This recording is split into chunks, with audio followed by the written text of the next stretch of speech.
Praise the Lord, everybody. It's Everyday Preacher answering everyday question. Right back at you, still in Utah.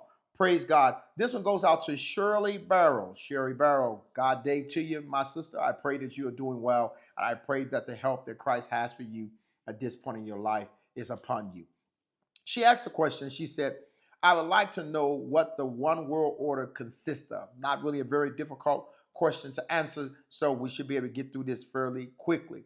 When you talk about the one world order, it is theorized. It's not spoken of explicitly in the Bible, or mentioned explicitly in the Bible. But this deals with or it suggests that there's a future time where there will be a single ruler, um, um, um, and he will bring forth a unified system and will dominate the world. Um, uh, Often related to end time prophecies, and we see, a lot of times you see movies and stuff like that, that portray this. So it's this one world order in which there will be this single ruler, and he will unite all the religions, and everybody will just be one and just all agreeable, and there'll be no more division. It's kind of interesting. We see some of that because as we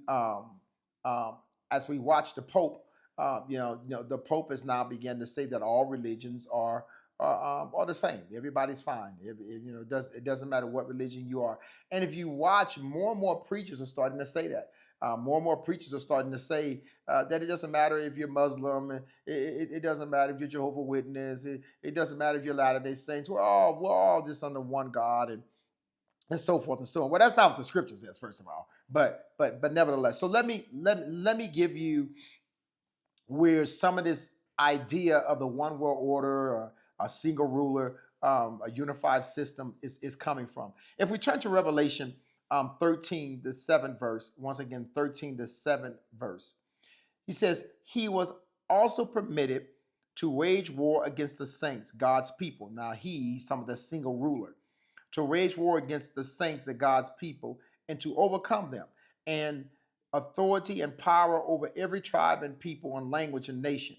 All the inhabitants of the earth will fall down and worship him, everyone whose name has not been written since the foundation of the world in the book of life of the Lamb who has been slain as a willing sacrifice. If anyone has an ear to hear, let him hear. So again, this passage is talking about the prophecy of the nations uniting and under the Antichrist rule. Once again, that single ruler. Another scripture I'll throw out here at you is 2 Thessalonians, the 2nd chapter, the 3rd verse. The 2 Thessalonians, the 2nd chapter, the 3rd verse is where I'll start. Let no one in any way deceive or entrap you, for that day will not come unless the apostasy comes first.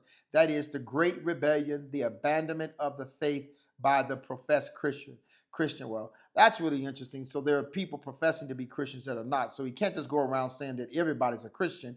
We have to gauge them by what the word of God says a Christian is. And the man of lawlessness is revealed, the son of destruction, the Antichrist, the one who is destined to be destroyed, who opposes and exalts himself so proudly and so insolently above every so-called God or object of worship, so that he is actually enters and takes his seat in the temple of God, publicly proclaiming that he himself is God. And this scripture is often linked with the figure of the Antichrist that seeks the global control, that seeks to bring about that one world system. So it is theorized that this single ruler, he will be instrumental in bringing together all the religions and bringing them together in peace, bringing together all the nations and bringing them together in peace. It won't be peace if it indeed is true. It will be a false sense of peace. And we must realize that the enemy can give a false sense of peace. We have a false sense of peace sometimes when we get money in our pocket. Yes, we have a false sense of peace sometimes when we get into bad relationships with people, and we know they're bad relationships, but we have a false sense of peace. So this single ruler, he will be responsible for bringing in the one world order. There will be the one world currency, and so everything will be single. That is an interesting approach as I'm thinking about it, because he is reflecting what Christ has said in the 17th chapter of St. John. He said, "I pray that you will be one as we are one." And that was his prayer. And so this singleness is kind of interesting. And you almost look, you can almost look back at the scripture and say, hey, yeah, well, this is it. This is what Christ was talking about. That is not what Christ was talking about. The singleness that he speaks of is having one mind, understanding there's one purpose, one Father, one baptism, and all these things are in the purpose of God. We bow down to no man but to God. We serve no man but God. We bend our knees to no man but God. And so this is a concept of what is meant by this one world order, the concept of what's meant by a single ruler, and so forth and so on.